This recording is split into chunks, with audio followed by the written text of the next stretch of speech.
தமிழ்நாடு சட்டமன்ற பேரவைத் தலைவர் அவர்களே, மாண்புமிகு அமைச்சர்கள், நீதியரசர்கள், எம்எல்ஏஸ், எம்பிஸ், உள்ளாட்சி பிரதிநிதிகள், தலைமை செயலாளர் உள்ளிட்ட அரசு அதிகாரிகள், நம்ம தாய்நாட்டின் சுதந்திர போராட்டத்தில் பங்கேற்று இன்னைக்கும் வாழ்ந்துட்டு இருக்கிற தியாகிகள், தற்போது குடும்ப ஓய்வூதியம் பெற்று வரும் சுதந்திர போராட்ட தியாகிகளின் வாரிசுதாரர்கள், டிஜிபி உள்ளிட்ட அனைத்து காவல்துறை அதிகாரிகள், முப்படைகளை சேர்ந்த அலுவலர்கள், வீரர்கள், சிறப்பு விருந்தினர்கள், இன்னைக்கு இந்த சுதந்திர தினத்தில் கோட்டையில் கொடியேற்றுறத பார்க்க வந்திருக்கிற பொதுமக்களுக்கும், இந்த சுதந்திர தினத்தை கொண்டாடிக்கிட்டு இருக்கிற என் நெஞ்சில் குடியிருக்கும் தமிழக மக்களுக்கும், மாணவ மாணவிகளுக்கும் அனைவருக்கும் என்னுடைய சுதந்திர தின நல்வாழ்த்துக்கள், என்னுடைய வணக்கத்தையும் தெரிவிச்சுக்கிறேன். தங்களுடைய உயிரை, உடமைய, வாழ்க்கைய எல்லாம் இழந்துட்டு நமக்காக சுதந்திரம் வாங்கி கொடுத்த நம்ம சுதந்திர போராட்ட தியாகிகள், அதில் பிரபலமானவர்கள் மற்றும் பேர் தெரியாதவங்க அப்படின்னு இருந்தாலும் அவங்க எல்லாருக்கும், ஏன் அவங்க ஒவ்வொருத்தருக்கும் தனிப்பட்ட முறையில் என்னுடைய வீர வணக்கங்கள்.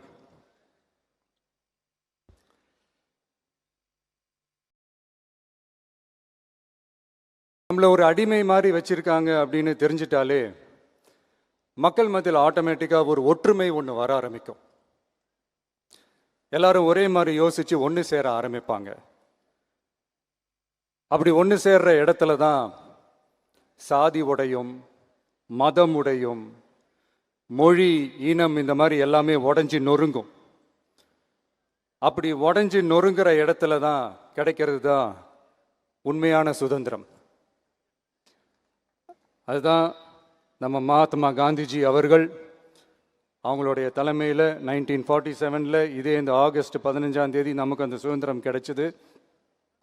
இன்னைக்கு நம்ம எல்லாரும் அந்த சுதந்திரத்தை கெட்டியாக பிடிச்சிக்கிட்டு படிப்படியாக டெவலப் ஆகி வந்துக்கிட்டே இருக்கிறோம். அந்த டெவலப்மெண்ட்ஸை அடுத்தடுத்த கட்டத்துக்கு கொண்டு போக வேண்டியது நம்ம எல்லாருடைய ஒரு கடமையும் கூட. இந்த நேரத்தில் நம்ம தமிழ்நாட்டை லஞ்சத்திலேருந்து, ஊழல்லேருந்து காப்பாற்றுறதும் ஒரு மிகப்பெரிய ஒரு விடுதலைக்கு சமமான ஒரு விஷயந்தான். அதை நோக்கி தான் நம்ம அரசும் செயல்பட்டுக்கிட்டு வந்துக்கிட்டு இருக்கு.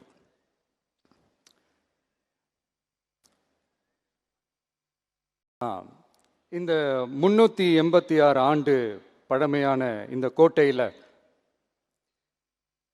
இங்கே மேலே ஏறி வந்து இந்த 80வது சுதந்திர தின நாளில் நம்ம நாட்டோட தேசிய கொடியை ஏற்றி வச்சு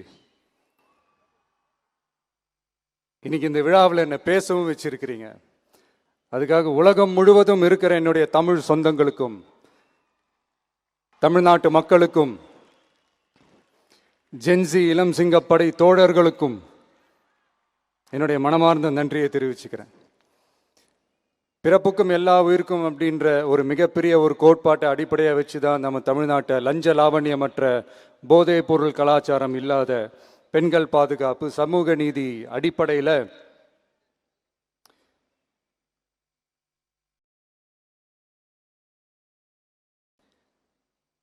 ஒரு வெளிப்படையான, ஒரு உண்மையான, ஒரு நேர்மையான ஒரு நிர்வாகமாக இதை நாம் செயல்பட்டுக்கிட்டு வந்துக்கிட்டு இருக்கிறோம்.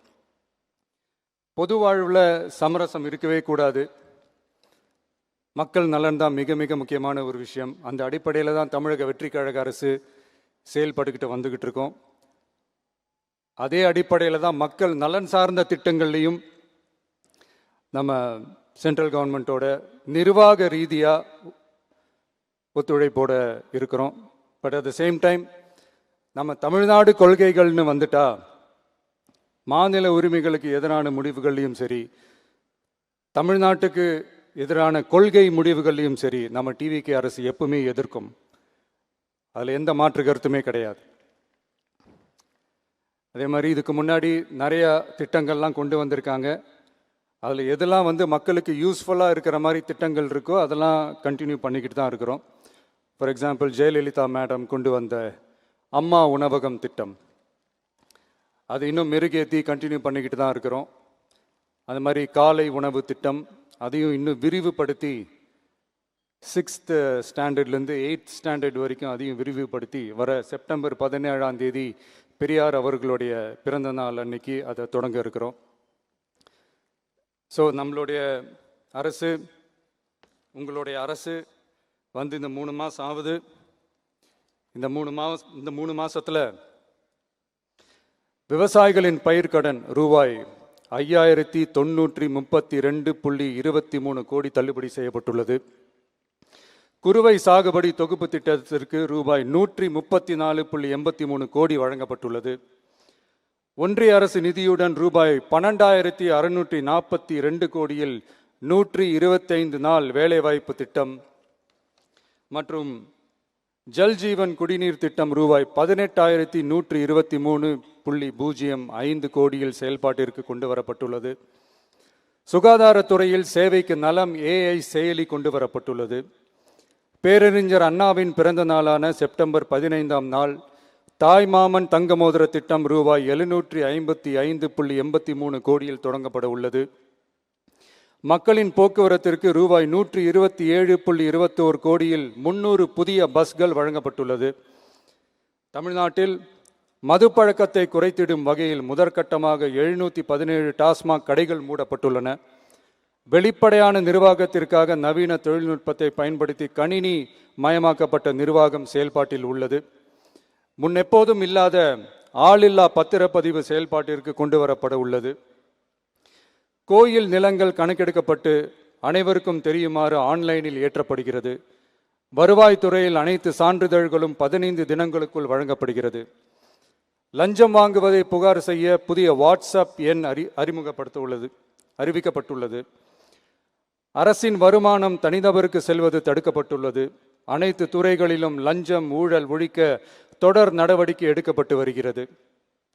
கனிம பயன்பாடு முறைப்படுத்தப்பட்டு நவீன தொழில்நுட்ப உதவியுடன் விநியோகிக்கப்படுகிறது. சட்டம் ஒழுங்கு தீவிரமாக கண்காணிக்கப்பட்டு பராமரிக்கப்பட்டு வருகிறது. ஜூன் மாதம் 29, 30ஆம் தேதியில் நடந்த மாவட்ட ஆட்சியர் மற்றும் காவல் கண்காணிப்பாளர் மாநாட்டில் சட்டம் ஒழுங்கு பிரச்சனையில் கடுமையான நடவடிக்கை எடுக்க உத்தரவு போட்டிருக்கிறோம். அரசு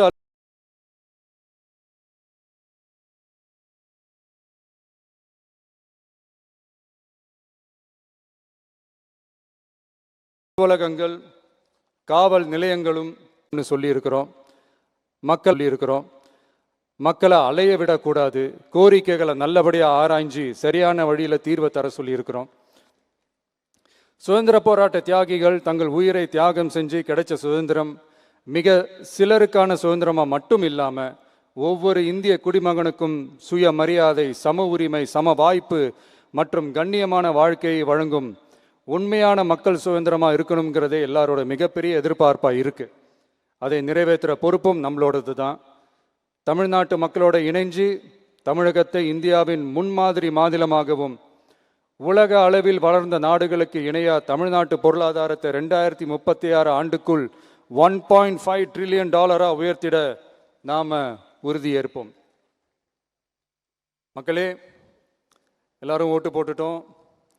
உங்க அண்ணனை, உங்க தம்பிய, உங்க பிள்ளைய எல்லாரும் ஜெயிக்க வச்சு முதலமைச்சராக ஆக்கிட்டோம். அதனால நம்ம கடமையெல்லாம் முடிஞ்சிருச்சுன்னு சொல்லி யாரும் ஒதுங்கி போயிடாதீங்க. இனிமே தான் நீங்கள் நம்மளோடவே கூடவே இருக்கணும். உறுதியாக நம்ம அரசோடவே கூட இருக்கணும். அப்போ தான் உங்களுக்காக இருக்கிற எல்லா நல்ல திட்டங்களையும் என்னால் செயல்படுத்த முடியும்.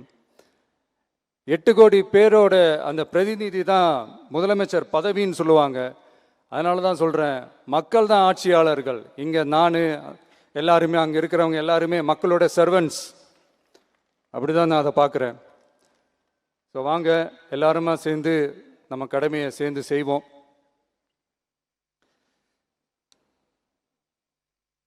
நம்ம அரசுக்கு எதிரான சக்திகளையும் சரி சதிகளையும் சரி முறியடிப்போம். நீங்கள் எல்லாரும் நம்மளோடு இருக்கும்போது எனக்கு வேற என்னங்க கவலை? நல்லதை மட்டுமே நோக்கி நகருவோம். அப்படி நல்லதை மட்டுமே நோக்கி நகரும் உங்கள் அரசு உங்களுடைய எதிர்பார்ப்புகளையும் உங்களுடைய கருத்துக்களையும் மனசில் வச்சுக்கிட்டு தான் நல்ல சிறிய புதிய அறிவிப்புகளை அறிவிக்க இருக்கிறோம். அதில் ஒரு சிலதை மட்டும் இங்கே நான் படிக்கிறேன்.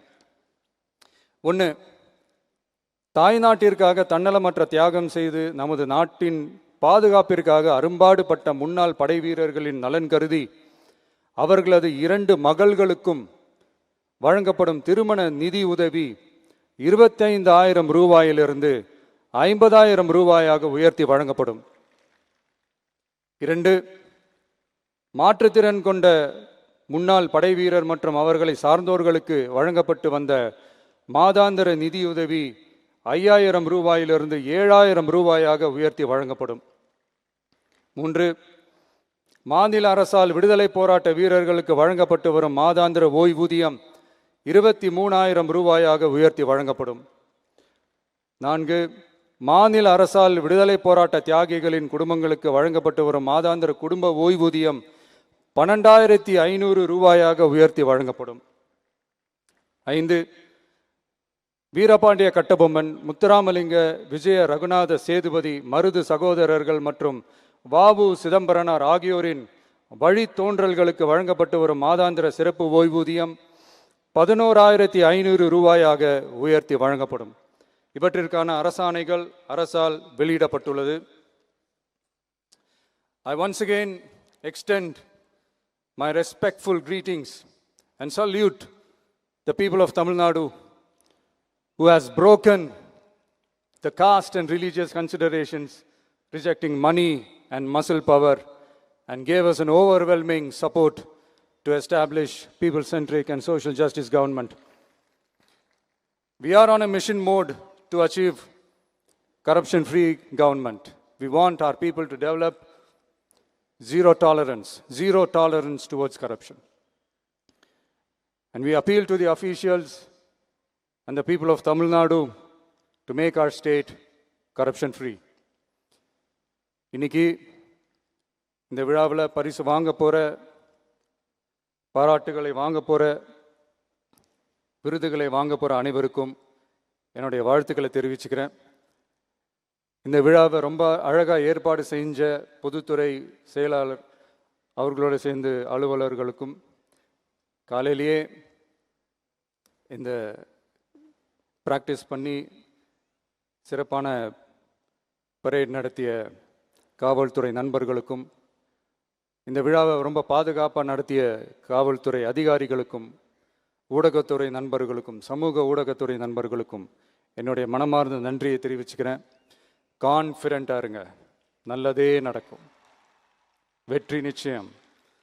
மீண்டும் சந்திக்கும் வரை நன்றி, வணக்கம்.